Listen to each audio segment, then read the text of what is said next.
भोले वृंदावन बिहारी लाल की जय। अब पुत्रदा एकादशी की कथा कहते हैं। धर्मराज युधिष्ठिर बोले कि हे भगवान, अब आप मुझे श्रावण माह के शुक्ल पक्ष की एकादशी की कथा सुनाइए।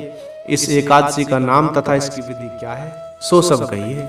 श्री मधुसूदन बोले कि हे राजन, अब आप शांति पूर्वक श्रावण माह के शुक्ल पक्ष की एकादशी की कथा सुनिए। इस कथा के श्रवण मात्र से ही वाजपेय यज्ञ का फल मिलता है।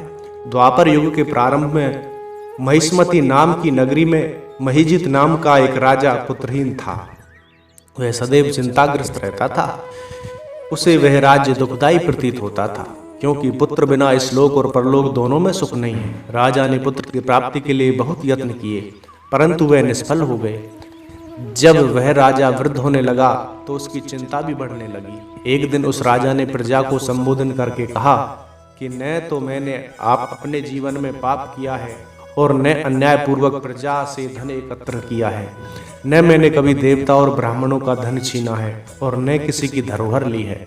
मैंने प्रजा को सदैव पुत्र की तरह पाला है। मैंने अपराधियों को पुत्र और बांधवों की तरह दंड दिए हैं। मैंने कभी किसी से राग द्वेष नहीं किया, सबको समान माना है। इस प्रकार धर्म युक्त राज्य करने पर भी मैं इस समय महादुख पा रहा हूँ। सो क्या कारण है, मेरी कुछ भी समझ में नहीं आ रहा है। राजा महीजित की इस बात को विचारने के लिए मंत्रीगण आदि वन को गए। वहां वन में जाकर उन्होंने बड़े बड़े मुनियों के दर्शन किए। फिर वे वयोवृद्ध और धर्म के ज्ञाता महर्षि लोमस के पास गए। उन सब ने जाकर महर्षि को यथायोग्य प्रणाम किया और उनके सम्मुख बैठ गए। उनसे विनय करने लगे कि हे देव, हमारे अहोभाग्य है कि हमें आपके दर्शन हुए। इस पर लोमस ऋषि बोले कि ब्राह्मणों, आप लोगों की विनय तथा आपके सद्व्यवहार से मैं अत्यंत प्रसन्न हूँ। अब आप मुझे अपने आने का कारण बतलाइए। मैं आपके कार्य को अपनी शक्ति के अनुसार अवश्य ही पूरा करूंगा, क्योंकि हमारा शरीर ही परोपकार के लिए बना है।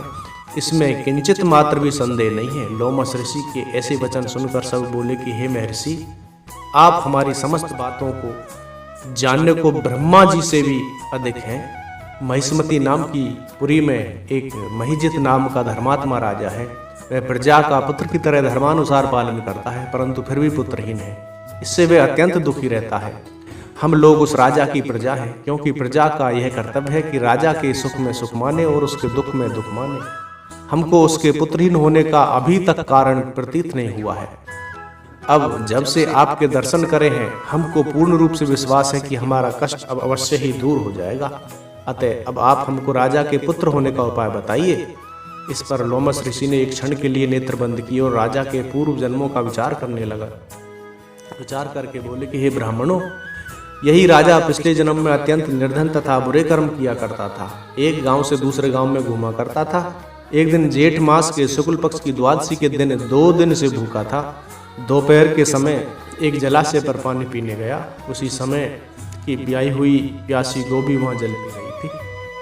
राजा ने उसको प्यासी ही हटा दिया और स्वयं जल पीने लगा। हे ब्राह्मणों, इसलिए राजा को यह दुख भोगने पड़ रहे हैं। एकादशी के दिन भूखा रहने से उसको राजा होना पड़ा और प्यासी गौ को हटाने से पुत्र के वियोग का दुख भोगना पड़ा। इस पर सब लोग बोले कि हे महर्षि, शास्त्रों में ऐसा लिखा है कि पुण्य से पाप नष्ट हो जाते हैं। इसलिए कृपा करके आप राजा के पूर्व जन्म के पाप नष्ट होने का उपाय बतलाइए, क्योंकि इस पाप के क्षय होने से पुत्र रत्न की प्राप्ति होगी। ब्राह्मणों के ऐसे वचनों को सुनकर लोमस ऋषि बोले कि हे ब्राह्मणों, यदि श्रावण माह के शुक्ल पक्ष की पुत्रदा एकादशी को तुम सब लोग व्रत करो और रात्रि को जागरण करो और उस व्रत का फल राजा को प्रदान कर दो, तो तुम्हारे राजा को पुत्र रत्न पैदा होगा। मंत्रियों सहित समस्त प्रजा महर्षि लोमस ऋषि के वाक्यों को सुनकर प्रसन्नता पूर्वक अपने नगर को वापस आई। उन सब लोगों ने श्रावण मास के शुक्ल पक्ष की पुत्रदा एकादशी को लोमस ऋषि के आज्ञा अनुसार विधि पूर्वक व्रत किया और द्वादशी को उसका फल राजा को दिया। उस पुण्य के प्रभाव से रानी ने गर्भ धारण किया और 9 महीने पश्चात उसके एक अत्यंत तेजस्वी पुत्र रत्न उत्पन्न हुआ। हे राजन, इसलिए इस एकादशी का नाम पुत्रदा पड़ा। जो मनुष्य पुत्र रत्न को प्राप्त करना चाहते हैं, उन्हें इस एकादशी का विधि पूर्वक व्रत करना चाहिए। इस व्रत के प्रभाव से इस लोक में सुख और परलोक में स्वर्ग मिलता है। इसके साथ ही पुत्रदा एकादशी के व्रत की कथा संपन्न हुई। बोलिए वृंदावन बिहारी लाल की जय। बोलिए एकादशी महारानी की जय।